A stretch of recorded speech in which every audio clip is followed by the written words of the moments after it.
ये मुनीबा की leave application है। तबीयत ठीक नहीं है उसकी और डिस्टर्ब्ड है वो कुछ दिन से, आपको तो मालूम है।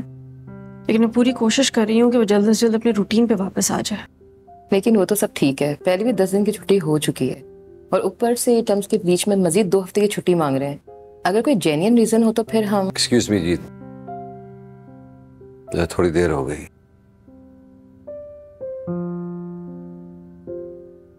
रीजन जेन्युइन है जी। मैं बेटी की तबीयत ठीक नहीं है और सेहत से बढ़कर कोई और चीज नहीं है। दरअसल हमारे घर में डकैती हो गई थी जिसकी वजह से वो डर गई है। अगर आप छुट्टी नहीं दे सकती हैं तो कोई बात नहीं, हम उसका एडमिशन कहीं और करवा देते हैं। मगर मसला ये है कि शुरू से इसी स्कूल में है, उसकी यादें जुड़ी हुई इसी स्कूल से, सारी दोस्तें उसकी यही हैं।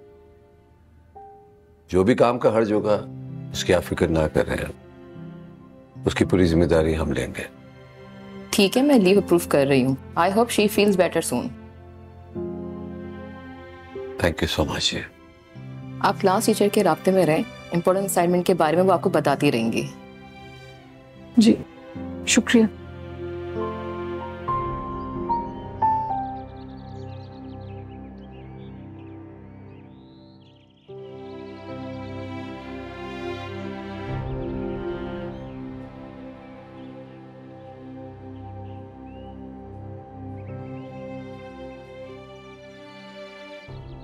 चाय। शुक्रिया बेटा। गौहर से बात हुई आपकी? कुछ पता चला? मैं मिलने गया था उससे, लेकिन प्लीज ये बात अपनी आंटी को मत बताना। मैं पागल हूँ ये मुसीबत अपने सर लूं?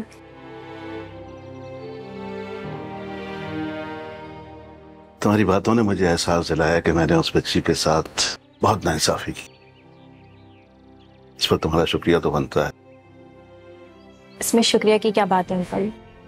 आपको एहसास हो गया वही काफी है, वरना कुछ लोग तो ऐसे इस दुनिया में कि जिन्हें एहसास भी नहीं होता।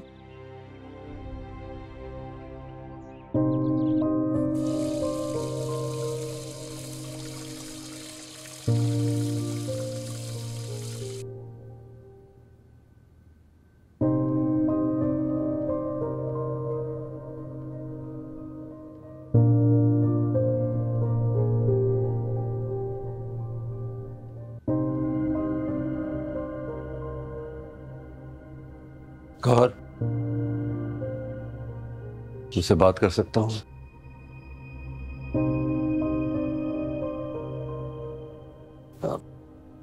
जो मुनीबा की टीचर ने तुम्हारे साथ ग्रुप बनाया हुआ, उसमें तुम मुझे भी ऐड कर दो। क्यों?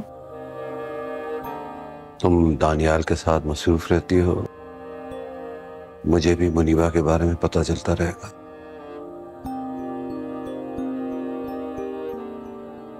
और मैं जानता हूं कि तुम्हें मुझसे बात करने में कोई दिलचस्पी नहीं है, मगर एक गुजारिश करना चाहता हूं। प्लीज प्लीज मेरी तरफ से मुनीबा का दिल साफ करता हूं। मैं जानता हूं ये काम बहुत मुश्किल है पर नामुमकिन नहीं है। मैं उसका दोस्त बनकर रहना चाहता हूं, वो बाप बन के रहना चाहता हूं जो कभी भी नहीं बन पाया। शिरार, इस मामले में मैं तो आपकी कोई मदद नहीं कर सकती, बल्कि मैं क्या, दुनिया का कोई शख्स आपके किसी काम नहीं आएगा।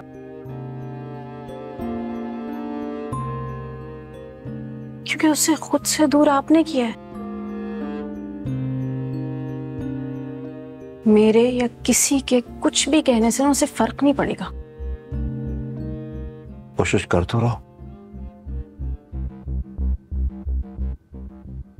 मेरी तरफ देखना ही नहीं चाहती हूँ। सालों आपने भी नहीं देखा है उसे। अपने फोन से नजरें उठाकर उसकी आंखों में आंखें डालकर उसकी किसी बात का जवाब दिया है आपने कभी?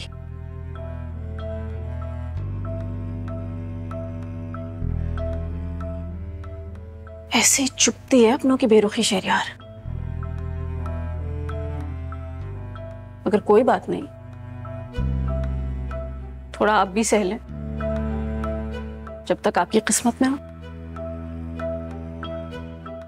शहरयार, बाप या दोस्त तो बहुत दूर की बात है, उसने कभी आपको अपना हमदर्द बनते हुए भी नहीं देखा है।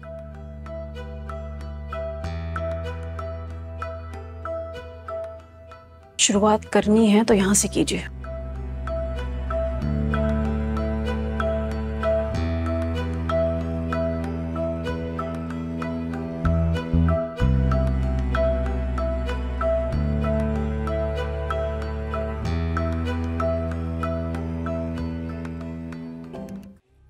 शहरयार साहब, अच्छी पेशरफ्त ये है कि उसके साथियों ने अपना बयान रिकॉर्ड करवा दिया। वो सब भी उसके साथ वारदात में शामिल थे और ये सारा प्लान वलीद का था। आपके साथ आते जाते गाड़ी में उसने पैसों के बारे में सुना होगा और तभी अपना जहन बना लिया था। ताज्जुब की बात है, अभी तक आप लोग उसकी लोकेशन नहीं मालूम कर पाए। फिलहाल तो नहीं, लेकिन उसकी बीवी हमारे आगे बहुत ज्यादा रोना पीटना करती है। उसने कुछ हवाले दिए हैं, हम उन पर नजर रखे हुए हैं। लेकिन शहरयार साहब, मुझे नहीं लगता कि उसकी बीवी को और बच्चे को और कुछ भी पता है। बैठे रहेंगे जब तक वलीद को अरेस्ट नहीं कर लेते हम। और सबसे बड़ा सबूत वो जाली शिनाख्ती कार्ड है।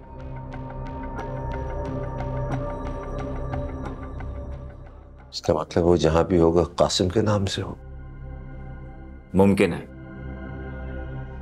देखें, आपने तो मेरी जबान बंद करवा दी है, लेकिन अगर केस मीडिया पे आ जाता तो ज्यादा अच्छा होता, क्योंकि बात अब सिर्फ बात जिंदगी की है, बात किसी की इज्जत की है, बात किसी के जहनी सुकून की है। एक ऐसी बच्ची की जिंदगी जो अभी शुरू हुई है।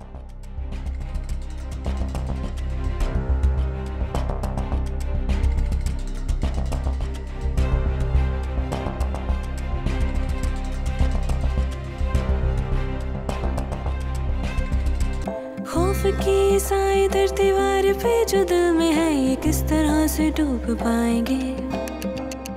याद के पुराने कर्ज अपने तो वो सारे फर्ज हम न जाने कब चुकाएंगे। खो गए मंजिलें, रास्ते गुम कहीं, ढूंढो